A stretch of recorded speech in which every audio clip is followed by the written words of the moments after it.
Go. Hi, everybody. I sure hope you're spending some time outside this weekend. Look at this glorious day. Bright sunshine and fresh snow. Oh, it's just awesome out here. I have a question for you today. Do you ever make promises? I do too. Sometimes promises are small and sometimes they're much bigger. Like, for instance, you might say to your mom and dad, if I can play one more game or watch one more TV show, I promise I'll clean my room. Or if I can have this cookie, I promise I'll eat my dinner. Or maybe you even make big promises like, I promise I'll never pick on my little brother or sister again. Oh, that's a big one, right? Well, you know what? God makes promises too. And he has made a big promise to all of us. But it really started with a promise to Noah. You probably know the story of Noah and Noah's Ark. It happened a long, long time ago, and we read about it in the book of Genesis, the very first book of the Bible, so we know it happened a long time ago. Well, let me tell you a bit about the story, and in order to do that, I'm here at Noah's Ark. Now, as the story goes, a long, long time ago, a lot of the people were not very nice. They weren't being kind to each other. They weren't looking after this beautiful land that God gave us and all of creation. They were worshiping idols. They weren't worshiping God. And I think God got a little miffed at that. So he spoke to Noah and he said, Noah, I am going to send a flood that will cover the whole earth. Now, floods aren't funny. I know that because my basement has flooded 3 times.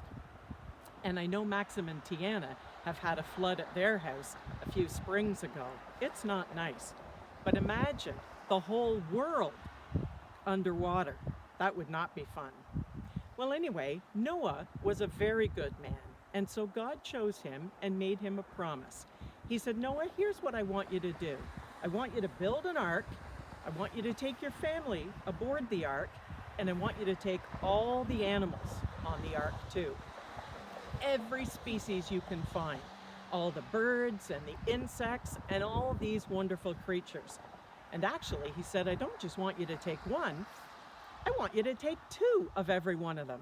Now, I figured that was so they could mate and have animal babies, and eventually we'd still have all these wonderful creatures roaming our world. Well, that's pretty cool.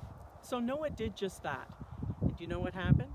It rained, and it rained, and it rained, and it rained. For 40 days and 40 nights, it rained. And when Noah got an idea that maybe the rain had stopped, he looked outside, and do you know what he saw outside the ark? A beautiful rainbow. Rainbows are gorgeous. So many colors. Sometimes we even see 2 at a time. Well, without getting too scientific, do you know how rainbows are formed? It's when the sunlight shines through the water droplets of the rain. Sometimes even a little bit of snow can make it happen too. Well, you'll see on this little picture there are raindrops here because we can't get a rainbow without going through a little bit of the rain. But God said to Noah, every time I see a rainbow, I'll remember my promise to you. Like God would ever forget, right? But it helps us remember God's promise too. Because sometimes we get rain in our lives. We have days or weeks that are kind of crappy, right? Things just aren't going our way. But we can remember that God's promises are always with us. And God will help us get through the rain. He'll also help us keep our promises. He tells us how to act and how to behave towards each other. And following in those footsteps helps us to be better people, right? So let's remember to keep our promises because God has shown us what keeping a promise is all about. And when you're having a day that feels a little rainy and dull, you remember God's rainbow and how happy we are when we come out of the rain.